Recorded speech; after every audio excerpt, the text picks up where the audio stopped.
মৃত্যুর যাতনায় স্বেচ্ছায় সমর্পিত হওয়ার পরে তিনি রুটি হাতে নিলেন এবং ধন্যবাদ জানিয়ে তা ভাঙলেন এবং তার শিষ্যদেরকে বললেন, নাও, এ থেকে খাও সকলে, কেননা এ আমার দেহ, যা তোমাদের জন্য সমর্পিত হবে।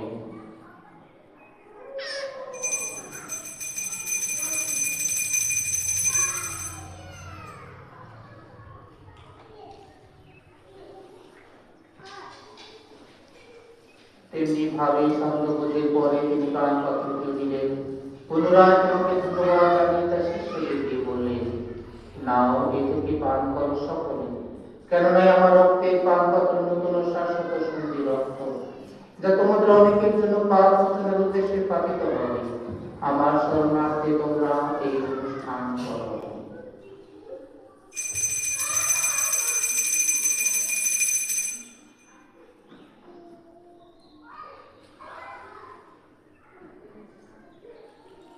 এইসব বিশ্বাসের রহস্য ঘোষণা করি। হে প্রভু, আমরা তোমার নামে ঘোষণা করি, তোমার অনুষ্ঠান স্বীকার করে অতএব হে প্রভু, তার মৃত্যু পুনরুত্থানের স্মরণ সব পালন করে আমরা জীবনদায়ী রুটি ও মুক্তিদায়ী পান পালন তোমার কাছে নিবেদন করি।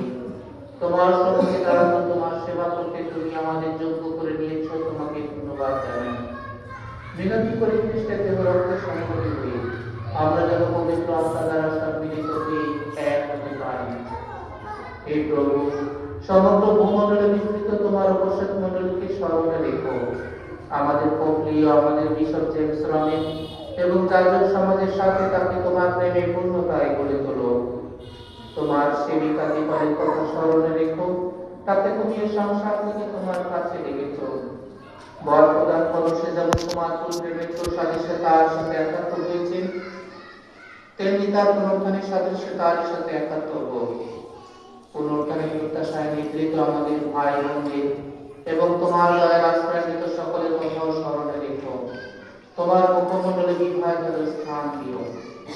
অনুনয় করি আমাদের সকলের প্রতি সদয় হও, যেন ঈশ্বর জননী ধন্যা কুমারী মারিয়া, তার স্বামী ধন্য যোশী, ধন্য প্রেরিত শিষ্যগণ এবং যুগে যুগে তোমার প্রতিভাত সকল সাধুসাধ্বীর সঙ্গে আমরাও শাশ্বত জীবনের সহযোগী হয়ে উঠি এবং তোমার প্রশংসা মহিমা কীর্তন করতে পারি তোমার পুত্র যীশু খ্রিস্টের দ্বারা।